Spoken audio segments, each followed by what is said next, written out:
Pour tous les gouvernants africains qui n'ont pas eu le courage vis-à-vis de leurs opinions publiques de le porter, aucun d'entre eux ne serait aujourd'hui avec un pays souverain si l'armée française ne s'était pas déployée dans cette région. Et donc nous avons proposé aux chefs d'État africains de réorganiser notre présence. Comme on est très poli, on leur a laissé la primauté de l'annonce. Mais vous ne vous trompez pas, c'est nous qui l'avons. Et parfois il a fallu y pousser. Mais pas parce qu'on est poli, correct et qu'on se réorganise nous-mêmes, qu'il faudrait que ce soit retourné contre nous en disant ils sont chassés d'Afrique. Je peux vous dire que dans bien de ces pays, on ne voulait pas enlever l'armée française ou même la réorganiser. Mais on l'a assumé ensemble.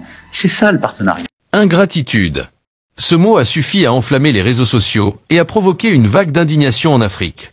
Emmanuel Macron a osé dire que l'Afrique manque de reconnaissance envers la France. Comme si après des siècles de colonisation, d'exploitation et de pillage, nous devions encore dire merci. Comme si les bases militaires françaises, imposées sur nos terres, étaient un cadeau et non un outil de domination. Comme si l'intervention en Libye, qui a mis le Sahel à feu et à sang, n'avait jamais existé.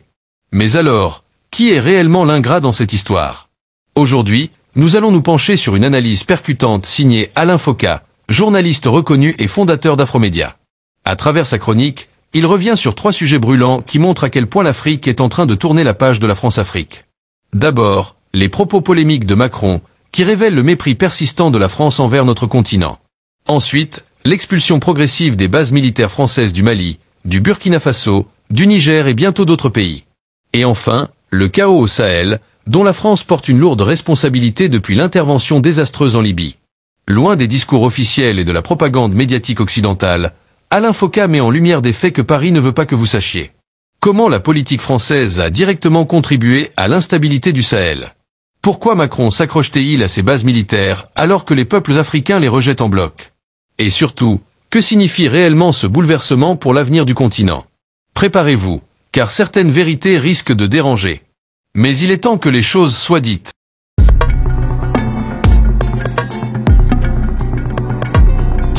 Rassurez-vous, les jeunes ne sont pas enfermés dans le passé. Ils se projettent aussi surtout vers l'avenir. Mais on ne peut pas leur dire n'importe quoi. Non, c'est fini. Le monde, ils le connaissent. Ils savent qu'ils sont au centre de toutes les convoitises. Ils veulent solder les comptes du passé. Rien ne se fera dans le monde sans l'Afrique. La fameuse transition énergétique dont tout le monde parle se fera avec l'Afrique ou ne se fera pas. Et celui qui veut rester sur le continent devra changer de logiciel parce que la peur ou le doute n'habite pas cette jeunesse. Cela n'aura échappé à personne que les dirigeants qui expriment aujourd'hui avec force et action leur colère, leur rejet, leur refus de continuer cette relation avec la France sont plus jeunes ou de la même génération que le président Emmanuel Macron. Qu'il s'agisse du maréchal Mahamat Déby, du Tchad, du capitaine Ibrahim Traoré du Burkina Faso, d'Ousmane Sonko, le premier ministre du Sénégal, de Diomaye Faye, le président du Sénégal, ou du général Assimi Goïta du Mali. On est donc en face d'un changement de génération radical. Je crois qu'il se trompe d'époque. Les seuls dirigeants dans cette galaxie francophone qui semblent avoir gardé une sorte de dialogue avec Paris, qui semblent préserver leurs accords, sont les plus âgés, comme les présidents Alassane Dramane Ouattara de Côte d'Ivoire, Paul Biya du Cameroun ou Patrice Talon du Bénin. Le reste réclame un autre type de relation basée sur le respect et l'égalité, le partenariat. Et j'ai une pensée émue pour nos soldats qui, parfois, ont donné leur vie et pendant des années se sont battus. C'est vrai. Mais je ne peux m'empêcher de réagir à cette réflexion. La France a perdu des soldats sur le terrain africain du Sahel. Une 50aine de familles endeuillées par les disparitions de leurs en mission. C'est beaucoup et on ne peut pas ne pas partager la douleur des familles. C'est triste et on s'incline devant leur douleur. Puisse leur sacrifice ne pas être vain. Mais il ne faut pas jouer à nous le rappeler régulièrement. Parce que la tristesse ne fait pas oublier la réalité des faits. Il s'agissait de soldats en mission. Une mission décidée par leur pays. Mission qu'ils ont acceptée dans le cadre de leur travail de militaire. En revanche, ils étaient 300 000 en 1914, enrôlés de force, sans formation militaire, à aller combattre contre un ennemi qu'ils ne connaissaient même pas et contre lequel ils n'avaient aucun grief. Cette dette de sang, elle s'est d'abord nouée dans la Grande Guerre. Entre 1914 et 1918, plus de 130 000 combattants de l'Afrique de l'Ouest et équatoriale française ont été engagés. La plupart n'étaient pas citoyens français. Ils avaient été si je puis dire convoqués, pour ne pas dire cherchés, là où ils vivaient, pour être emmenés sur les lieux de combat, loin, loin, très loin de leur village. Ces hommes se sont battus avec la même bravoure que les poilus français, essuyant les mêmes pertes, vivant le même enfer, auquel s'ajoutait la morsure du froid et la douleur du dépaysement. Vous aurez remarqué la gêne du président Hollande qui ne parvient pas à dire qu'ils ont été enrôlés de force. Il dit qu'on est allé les chercher, qu'on les a convoqués. Bref, à la fin de cette guerre qui nous avait été imposée, on a compté entre 60 et 100 000 morts africains sur le champ de bataille. Il est évident qu'il y en a eu beaucoup plus. Les rares survivants, le plus souvent blessés, ont été rendus à leurs familles sans remerciement, sans gratification, sans un quelconque merci. Quelques années plus tard, malgré cette ingratitude, ils étaient encore près d'1 million à aller de l'Afrique équatoriale française à l'Afrique occidentale française et du Maghreb, réunis sous une appellation méprisante qui illustrait déjà le peu de considération que l'on avait pour eux, tirailleurs sénégalais. Encore une fois, ils étaient pour l'écrasante majorité enrôlés une fois de plus par la force pour aller se battre dans l'enfer du Nord, en Allemagne, en Provence et dans de nombreux autres terrains de conflit, contre le même ennemi allemand qui leur était étranger, avec lequel ils n'avaient aucun contact ou aucun grief. Ils apprenaient en arrivant qu'ils venaient pour sauver la mère patrie des méchants nazis. C'est par centaines de milliers qu'ils y ont été massacrés. Dès le début de la Seconde Guerre mondiale, la France mobilise les troupes coloniales. En juin 1940, ce sont ainsi près de 65 000 tirailleurs sénégalais qui sont engagés dans les combats en métropole. Le 17 juin, le maréchal Pétain, tout juste nommé président du Conseil, s'adresse aux Français et annonce qu'il faut cesser le combat. Pourtant, à quelques kilomètres au nord de Lyon, les hommes du 25e régiment de tirailleurs sénégalais continuent à se battre sous les ordres de leur chef pour retarder l'ennemi et couvrir les arrières de l'armée des Alpes. Le 20 juin, à Chasselet, cernés de toutes parts, les tirailleurs s'engagent dans un dernier combat. Mais bientôt, à court de munitions, ils sont finalement capturés. Dans cette guerre où ils n'avaient rien à faire, ils ont payé le prix du sang. Les soldats africains furent de nouveau appelés lors du deuxième conflit mondial du siècle dernier. Il y avait en juin 1940, en France, sur le sol français, près de 75 000 Africains qui étaient au front. La moitié furent faits prisonniers. Ils furent enfermés dans des camps en France.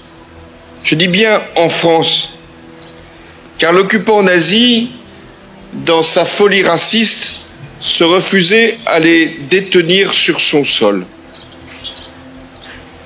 Et c'est au moment où la France sombrait que d'autres Africains restés sur le continent se levaient pour rejoindre le général de Gaulle. La France libre, mesdames et messieurs, fut aussi africaine. Il faudrait peut-être plus souvent le rappeler et l'enseigner pour éviter le type de discours que l'on nous sert. Loin des 52 que l'on déplore au Sahel, ils étaient plus de 300 000 à avoir payé cette liberté de leur vie. Et la mère patrie ne leur a même pas offert l'occasion d'entrer dans Paris au moment de la victoire. On en avait honte. C'est, je le pense, cela l'ingratitude, maladie non transmissible à l'homme. Pire, ceux qui avaient survécu à cette boucherie dans ce palabre des Blancs ont été discrètement renvoyés chez eux. On les a parqués dans un camp dans la banlieue de Dakar et lorsqu'ils ont eu le culot de réclamer leur maigre pécule, on les a froidement massacrés à Tcharoy. Les événements qui ont eu lieu ici en décembre 1944 sont tout simplement épouvantables, insupportables. Naturellement, on n'en est pas encore à l'exercice d'excuses, mais je dois vous révéler que j'ai reçu aujourd'hui une lettre du président Macron dans laquelle il reconnaît que ce fut en effet un massacre. Je voulais réparer une injustice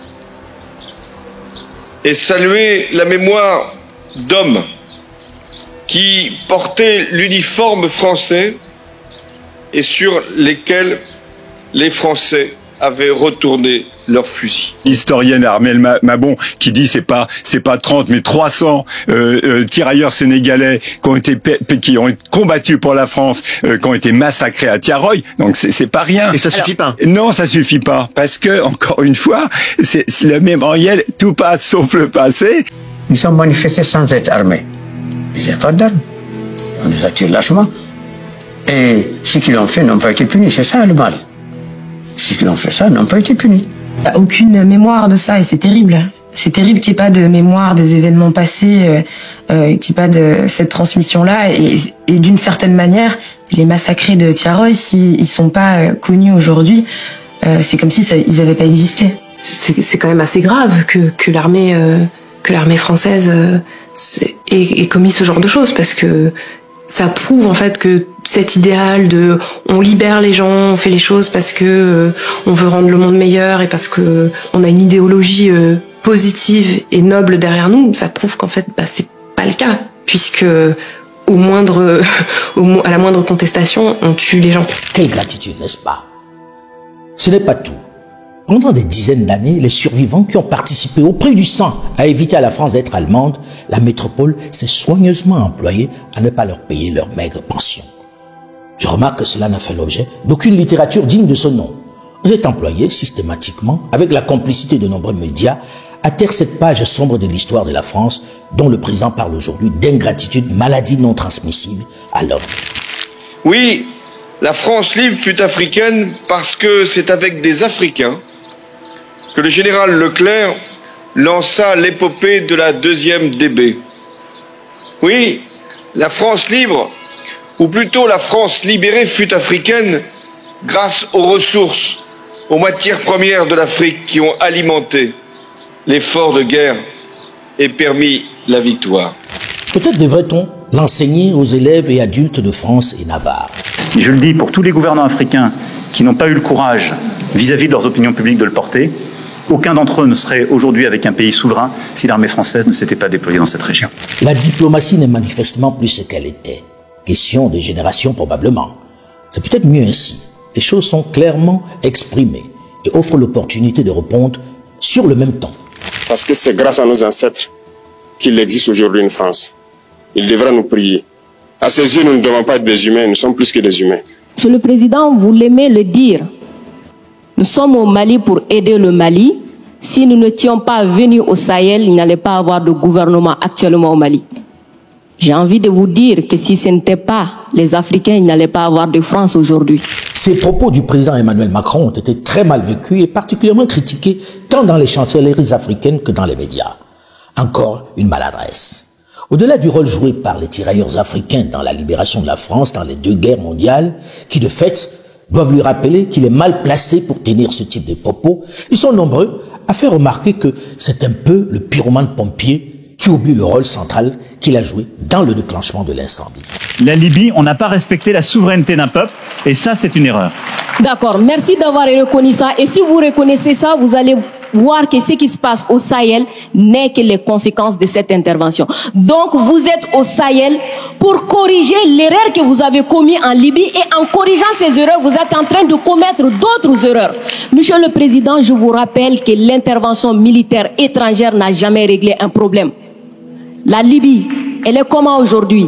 L'Afghanistan, c'est comment aujourd'hui? Avec la défaite de la Jamaïria, ce n'est plus des armes qui viennent, c'est des hommes. C'est des milliers d'hommes qui sont venus, mais c'est des armées organisées. Ces gens sont venus en grande masse et ont déferlé dans la bande sahélo-sahélienne. L'État libyen, vous le savez, c'est un des pays les plus armés du continent.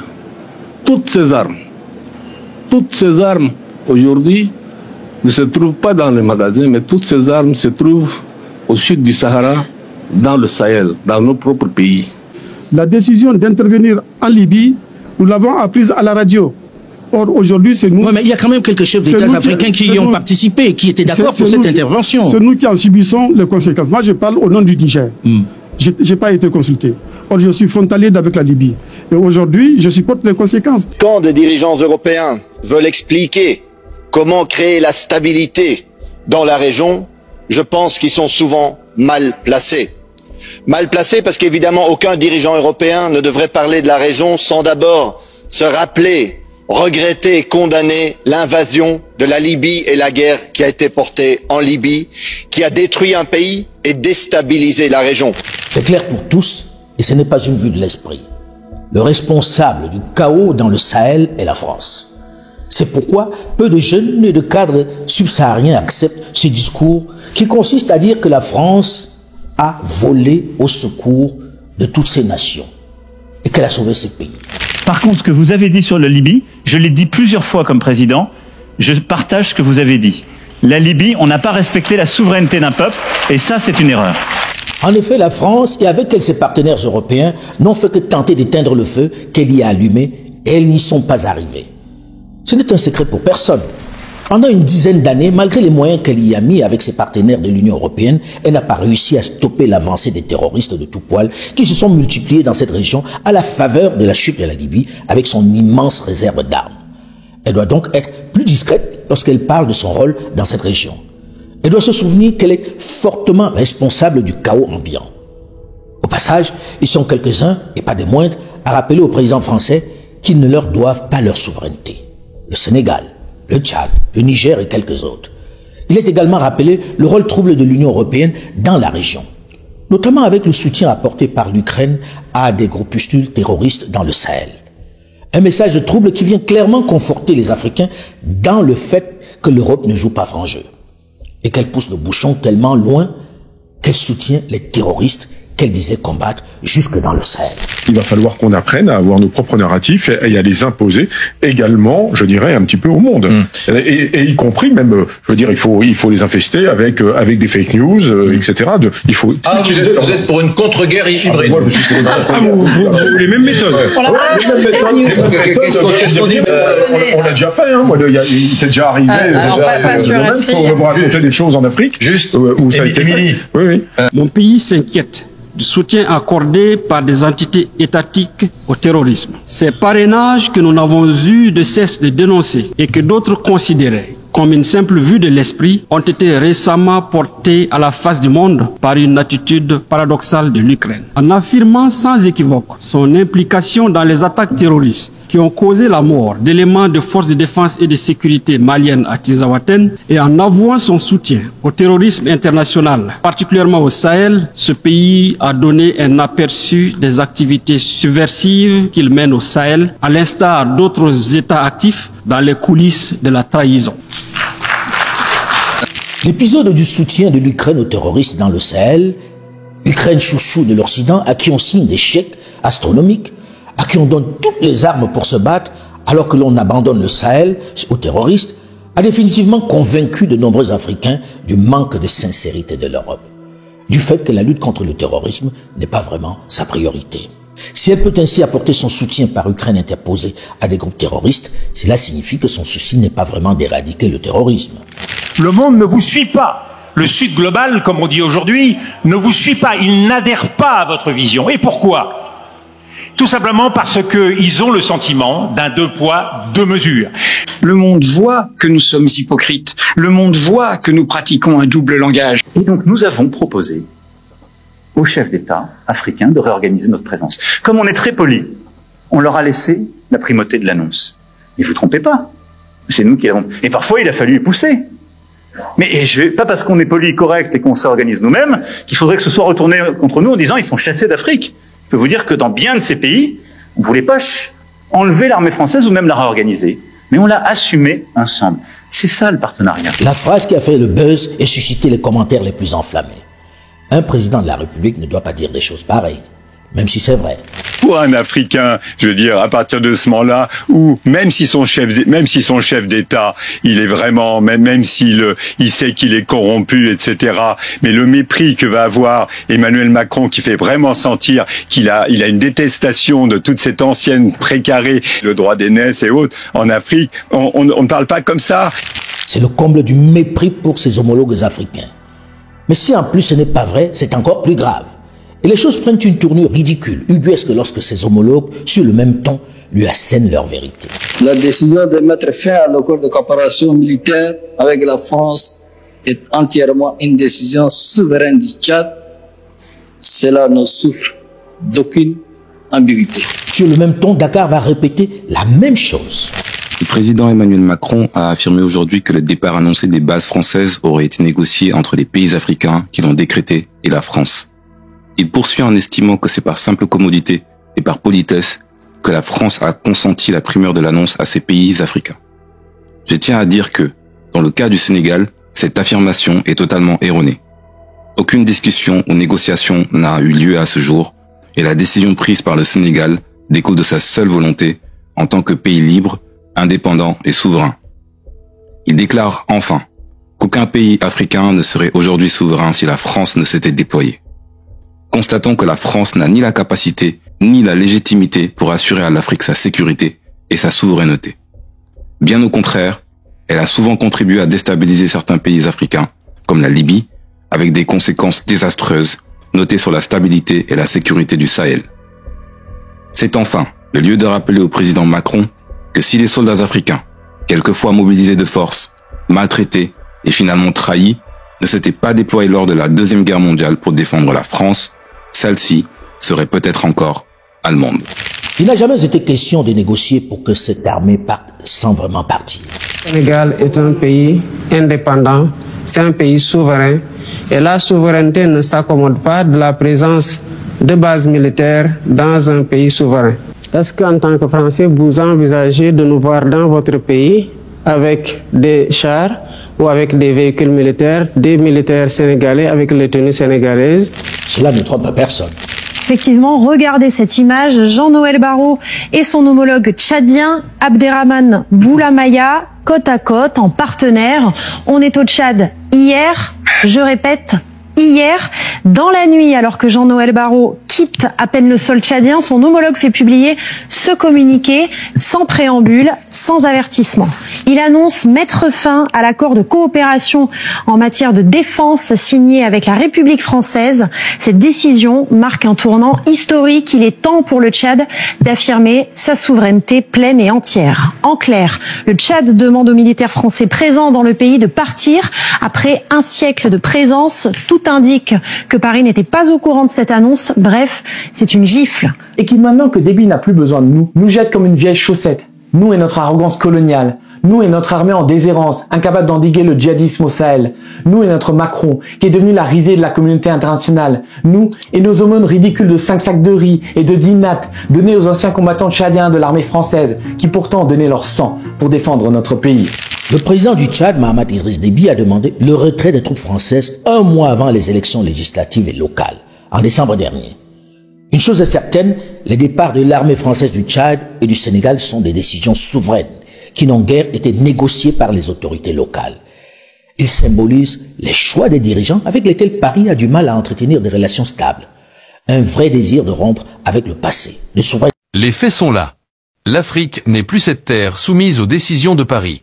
L'Afrique n'est plus cet espace où l'on impose une présence militaire sous prétexte de sécurité. L'Afrique n'est plus ce continent où l'on dicte au peuple leurs choix politiques et économiques. Une page est en train de se tourner. Mais ce qui se passe aujourd'hui n'est pas juste une révolte passagère. Ce n'est pas une manipulation d'influenceurs ou une propagande étrangère, comme certains médias veulent le faire croire. C'est une prise de conscience collective. C'est un moment historique où les peuples africains reprennent le contrôle de leur avenir. Et Macron peut bien parler d'ingratitude. Mais la véritable question est, qui doit réellement remercier qui? Qui a réellement tout pris sans jamais rendre? Qui a imposé sa domination en prétendant nous apporter la civilisation? Si quelqu'un doit se poser des questions sur son comportement, ce n'est sûrement pas l'Afrique. Ce n'est que le début. Ce qui semblait impossible hier est en train de devenir une réalité aujourd'hui. Pour la première fois depuis des décennies, l'Afrique choisit ses partenaires. L'Afrique définit ses propres intérêts. L'Afrique écrit sa propre histoire. Si cette analyse vous parle, si vous pensez qu'il est temps que l'Afrique reprenne son destin en main, partagez cette vidéo, laissez votre avis en commentaire et abonnez-vous. L'histoire s'écrit maintenant, et cette fois, elle ne sera plus racontée uniquement du point de vue du chasseur.